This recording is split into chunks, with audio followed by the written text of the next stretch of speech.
This is my presentation for my proposed software architecture for my company, Movies R Us. An overview of our company. Our mission is to provide streaming at a low cost with reliable service. Our core values are that we strive to provide movies at a low cost, reliably, with intuitive design, and providing customer service that's easy to access and use. Currently, our services are to provide movies, television shows, and sports broadcasts through a subscription streaming service. Change is necessary. Our current platform is beginning to become hard to maintain. This is because much of the different components were created without structure.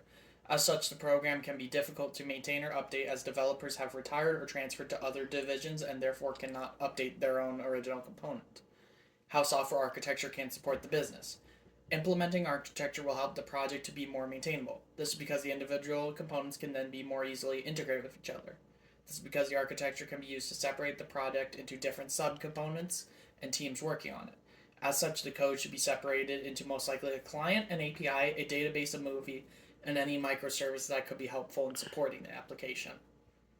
So for objectives, the deliverables of the project will be a report of the current architecture, a proposed new architecture, a report on the training that would be required, and a cost of any training and refactoring and lost hours that would be needed to implement these changes. So for the plan of action, the first step would be to do a review of our current implementation to identify weaknesses and positives. The second step would be to discuss with current stakeholders, customer service representatives, and end users to determine areas of improvement. Next, we should design a plan for a new architecture and determine areas which can be refactored and other areas that will need a complete rewrite. Next, we will need to work with employees to train them about the terminology and practice of implementing architecture instead of simply just writing unstructured code. Next, we may need to look into deploy load balancing servers to slowly switch the service from the old model to the new model so as to not have a huge blackout period.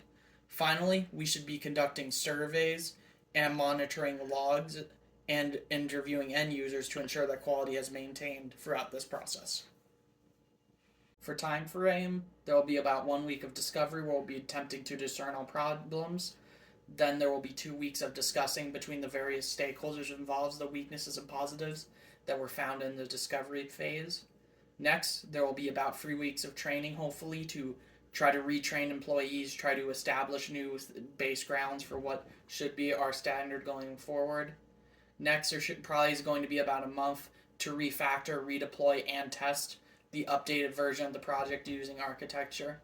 Finally, after the project has been redeployed, for a few months after the refactor project, we should monitor traffic logs and do surveys of end users to learn about any additional improvements that be needed, if there was anything that in the change was changed for the negative, and other improvements we could do. For cost analysis, the main costs are going to be salaries that will need to be paid during training and development of retraining this project. Next, cost of attending and purchasing training materials such as books, workshops, online videos, and anything else needed to retrain employees. Finally, the main cost is going to be implementing load balancing to remove the old service without adding downtime. Hopefully these costs will be balanced out by the positives of making maintenance costs far less than what they are now.